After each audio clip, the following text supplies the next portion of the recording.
আজকে আমার জীবনের সেরা মিশনে লেগে পড়েছি। আজকে আমার কাজ হলো এই পুরো বাড়িটাকে পুরো গোবর দিয়ে লেপা। এটা আমার কাছে একটা নতুন এক্সপিরিয়েন্স। মাই প্রথমে বলেছিল যে পুরো বাড়িটাকে লেপবে, কারণ কালকে সংক্রান্তি, আর সংক্রান্তির আগে আমাদের মধ্যে এই পুরো বাড়ি প্রত্যেকের বাড়িতে গোবর দিয়ে লেপা শুভ মনে করে। শুধু সংক্রান্তি নয়, যে কোনো শুভ অনুষ্ঠানের আগে বাড়ি গোবর দিয়ে লেপা খুব শুভ মনে করে সবাই। আমি আগে কখনো গোবর হাত দিয়ে ধরিনি, তাই মা আমাকে একটু হেল্প করে দিচ্ছিল। গোবরগুলোকে একটু হালকা গুলিয়ে দিয়েছে, একটু নরম করে দিয়েছে, তারপরে আমি বাটি দিয়ে নিয়ে আমি ঝাড়ু দিয়ে পুরো বাড়িটাকে লেপে নিয়েছি। আর আজকে এই কাজটা করে তো আমার ভীষণ ভালোই লাগছিল।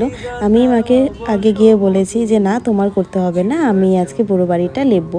মা বারবার বলছিল যে তুমি কি পারবে? আমি বললাম হ্যাঁ পারবো। জানো তো, অনেকেই জিজ্ঞেস করে দিদি তুমি এগুলো কাজ করো, তোমাকে দেখলে বোঝাই যায় না। কিন্তু আমি আগে থেকেই বাবার বাড়িতে অনেক কাজ করতাম, সব রকম কাজই আমার জানা আছে, সবটাই আমি করি, সবটাই ভালোবেসে করি। আমি আমার প্রফেশন আর বাড়ির কাজ দুটোকে কখনোই একসাথে গুলোই না। বাড়ির কাজগুলো আমি খুব ভালোবেসেই করি, আমার ভালো লাগে করতে।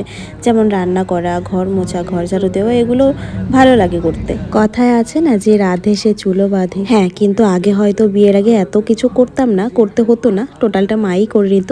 কিন্তু এখন একটু নিজের ওপর দায়িত্ব পড়েছে, তাই ভালোবেসে টোটাল কাজটা নিজে হাতে করি। মাও কিন্তু অনেকটা হেল্প করে।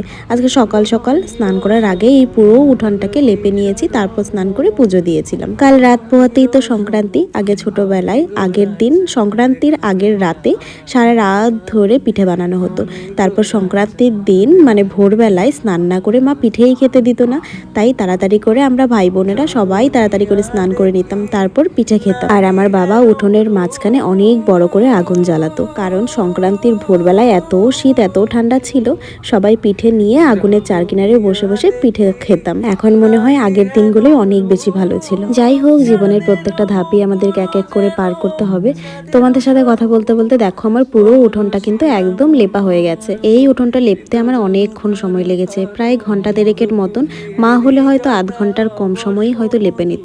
প্রথম এক্সপিরিয়েন্স তো, তাই জন্য একটু প্রবলেম হচ্ছিল প্রথম, তারপরে কিন্তু করেই নিয়েছি। আর গ্রামের পরিবেশের নিয়মগুলো আমার বেশ ভালোই লাগে। আমি ভেবেছিলাম যতটা রাস্তা তোমরা দেখতে পাচ্ছ ততটাই করব, কিন্তু গোবর শেষ হয়ে গেছিল, তাই এতটুকুই রেখে দিয়েছি, এতটুকু করেই রেখে দিয়েছি।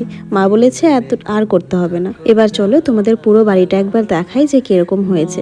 আমি কি ঠিক মতন লিখতে পেরেছি? তোমরা একটু বলো তো কমেন্ট করে। আমার তো বেশ ভালোই লাগছে। জানি না তোমাদের ব্লগটা কেমন লেগেছে, কিন্তু আমি আমার স্মৃতির পাতায় এগুলো রেখে দিতে চাই। চলো দেখা হচ্ছে নেক্সট ব্লগে, ততক্ষণ সবাই খুব ভালো থেকো।